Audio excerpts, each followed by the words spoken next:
Hi guys! So I totally already started this video and I had my headphones plugged in and then I thought, oh my gosh, they can't hear me because my headphones are plugged in, but you could. So now I have to restart this video. Anyway, long time no video. I'm sorry. I don't really have an excuse other than I am a single mom Monday through Friday, and Saturday and Sunday I spend all day or as much time as I can soaking up as much time as I can with my husband. I don't know if you know. Did I post this? I posted it, right? That he got into the academy, so now he goes to the academy Monday through Friday. He comes home Friday night and leaves Sunday afternoon to go back up, and that is our life for the next 6 months. So I am alone, uh, taking kids to school, doing all the house stuff, picking kids up from school, doing dinner and bedtime all by myself.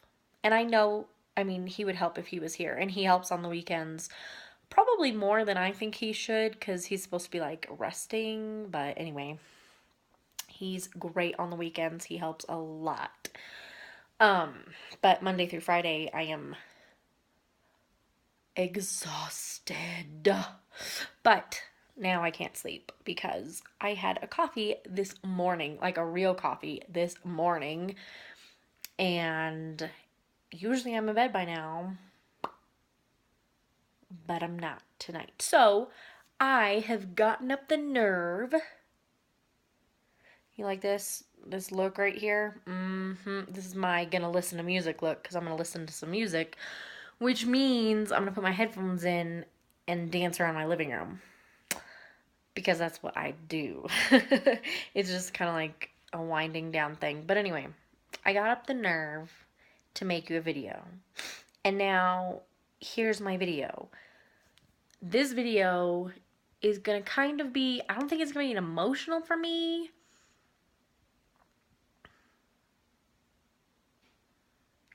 but it might be emotional for you. So here's your trigger warning. It's about cutting. It's about being self-destructive. It's about self-mutilation. Is that the words? Those are the words, okay? So here's your trigger warning right here. Get off. If you cannot handle that stuff, if it's going to send you into a depression, if it's going to send you into don't. Don't watch this if you can't handle that, okay? So I'm going to give you about 5 seconds to click off. Click off if you can't handle the word cutting.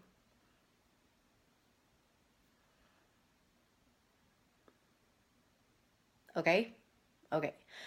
Now, if you're still watching this and it sends you into a depressive frenzy, that is on you, not me, because I warned you. Now, anyway, back to this video. This video is about the first time I cut. And it was actually very horrible. Everything with like my relationship with my mom was super rocky after the whole you're adopted thing. And she was mentally and emotionally abusive to me as it was.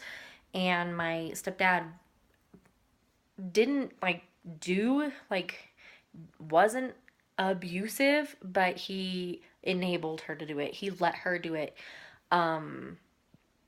I can't really think of a time when he did it himself, but they both were. I mean, if you let one parent be abusive, you're pretty much abusive too. So they were abusive mentally and emotionally, like my whole life. But then your adopted thing happened, and then it was just even weirder. And we had our a lot more problems because I wanted to meet my dad and she didn't, and we just sneaky things, and it was just okay.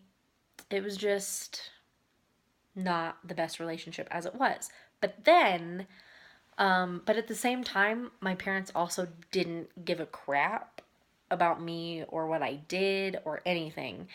And,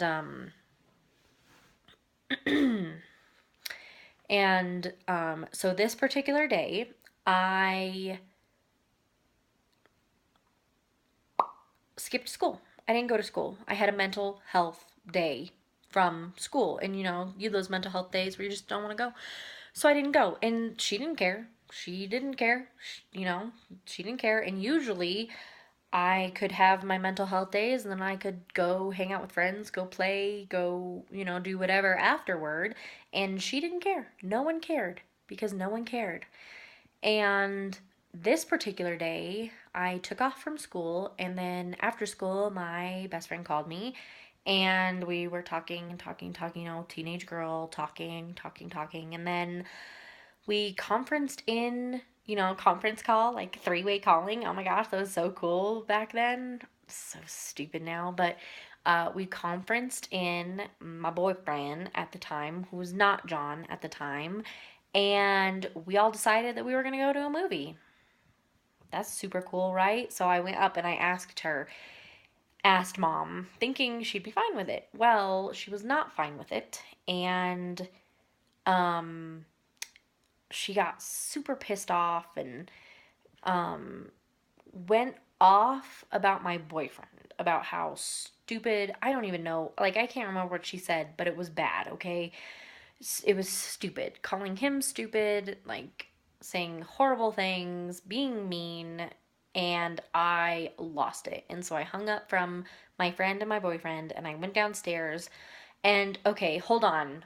Rabbit trail, backstory. My little brother, littlest brother, who was one of the twins. I have a set, my mom had a set of twins, boy and girl, and he was the boy twin, would go down to my room because I lived in the basement. My room was in the basement. It was an unfinished basement. We hung up black plastic for my walls. The walls were not finished, so they were that white plastic over that pink insulation. The floor was still concrete. I had some storage shelves on one plastic wall, and I had my dresser on another plastic wall, and I had a window well with no curtain, so I put plastic over it too. And I had an area rug, I think, but around the area rug was still concrete because I didn't want to share a room with my sister anymore. So they put a daybed downstairs for me. And for some reason, I was totally okay with that at the time. Now, I would not let my daughter sleep in that environment. But anyway, so I had a concrete floor in my room. Room. Notice big quotation marks.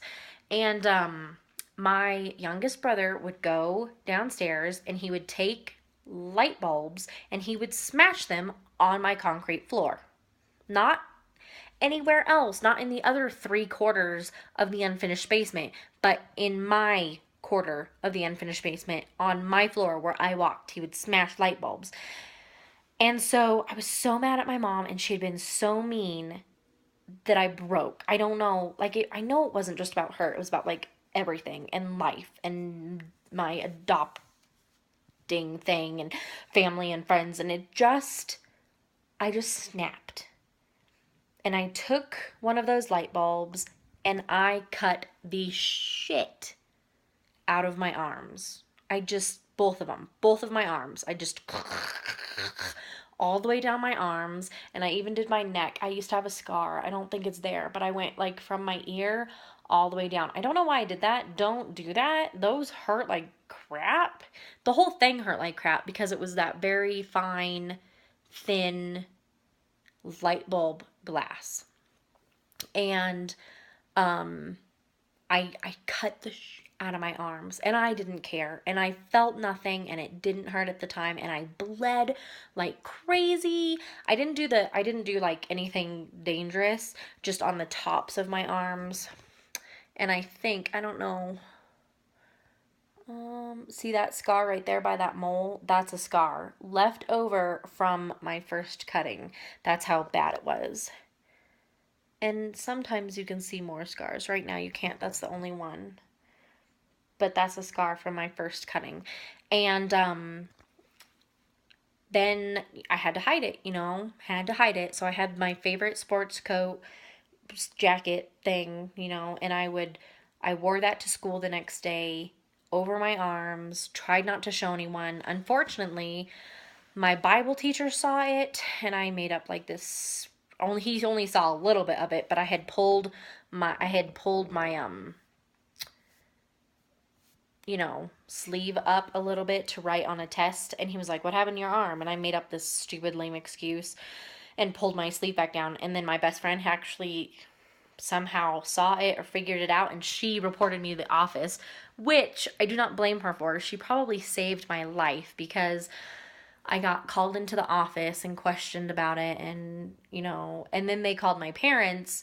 And I remember that afternoon getting into my mom's car when she picked me up, and she said, or no, it wasn't in the car, but she picked me up, took me home, and then they sat me down in the same chair in the kitchen that they used to tell me I was adopted. They sat me down and they were like, "Well, why'd you do this?" And I was like, "Because I was mad and I wanted to feel something." And all they said, like my dad and my mom, my stepdad and my mom, all they said was, "Well, that was stupid, wasn't it?" And they never said anything else. And I think that's why I continue to struggle with it, is because I never got help for it, like, right away. And, they were just like, "Well, that was stupid, wasn't it?" That's seriously how they said it. I do remember that part. And they didn't care. They didn't care. They didn't do anything. The school didn't do anything except for like, "You're never going to do this again, right?" And I was like, "Right." I cut so many times after that, it's not even funny. And even as an adult and even as a mom, I still struggle with it. And John and I have found coping things to help me cope and not do it. But sometimes I want to so bad. And I think if I'd gotten help. But yeah, so that was the first time I ever cut. Was because my mom said something nasty about my boyfriend, and I just lost all control. And that was the worst time I ever cut. Ever since then, it's not ever been that bad. But it was pretty bad. So yeah, but now it was awful. And then the next awful thing was telling John I was a cutter. That was the hardest thing after we started dating, because I had to tell him. I just felt like I had to tell him, and that was the hardest thing, was explaining to him that you're kind of a freak. But if you're a cutter, get help. Find someone to talk to. I mean, I know it's kind of hard, but honestly, this is not as rare as you may think it is. You are not alone. There are ways to cope. Feel free to message me. If you need somebody to talk to, I'm a great secret keeper. I'm a great listener. If you want to vent, find someone close to you. Ask for help. Ask for counseling. Counseling and help does not make you weak. You just need to feel something other than numb. I know you feel numb, and you don't want to feel numb anymore. And so physical pain is the only way to do that. And it's not the right answer. And now I'm going to get emotional. It's not. So if you ever find yourself in that situation, ask for help. Find someone, a counselor, a teacher, a family member, me, message me, email me. I'd be happy to listen to you vent and work on finding other ways to cope with it. Yeah, so that's my story, and now I'm going to go maybe listen to music, maybe just get some cereal and go to bed. I'm not sure, but I hope you guys have a good night. I know this was a bummer video, but I warned you guys, these were going to be kind of crazy. So I hope you have a good night. Thumbs up, subscribe, hit the notification button, all that jazz. Have a fantastic evening. Message me if you need to. Message someone if you need to. I'm out. Bye.